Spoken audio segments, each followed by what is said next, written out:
Hello soulmates, welcome to my YouTube channel. Today I'll be teaching you how to cut and sew this beautiful top I am putting on.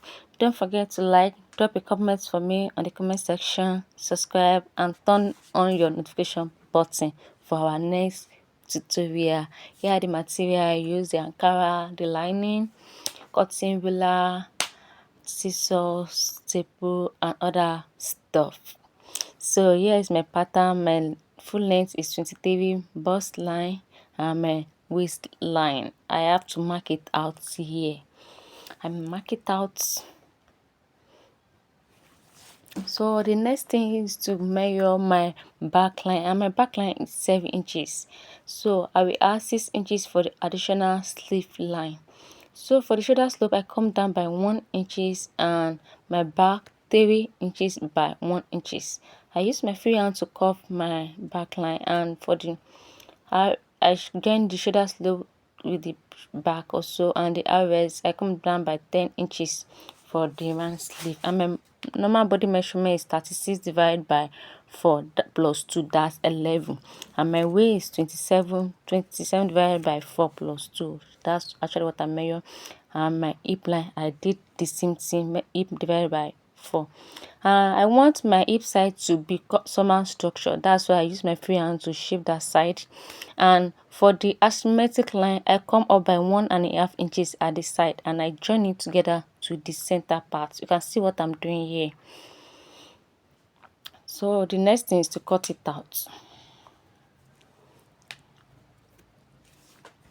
Yeah, kindly watch to the end. Don't forget to like, comment and subscribe. So the next is to place my back on another pattern for the front part. So you notice from the top the front is overlapping and it is a bit longer than the back, so I add additional 2 inches to the front side, and for the back front also to be longer, I add 5 inches downward.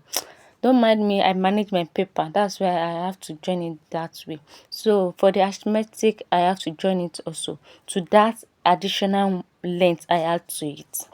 Can see, just follow it step by step, you will get it right. The next thing is just to shape it out. Shape it out the same shape. Don't mind me, the next time I cut in, I won't make this kind of mistake. I don't know, my paper will not be enough. So our front and our back, the front has v-neck, so I come down by 8 inches for the wideness of the dip of the v-neck. That's what I'm doing, 8 inches. So the next thing is to place our front on the Ankara and back on the Ankara. That's what I'm doing. Yeah, I just add like half inches for the sewing allowance, and this side I have add like 1.5 inches for the sewing allowance, and the back also, that I place it together and I cut it out. So for the front side, you know, the down part has some kind shape, V shape, so I come down by 2 inches from the waistline and 3 inches in the down part. I have to slant it together. You can see what I did there. So that's the next thing. This is the next thing. You can see the result, how beautiful it is. Thanks for watching. Don't forget to like, comment, subscribe. See you in our next video.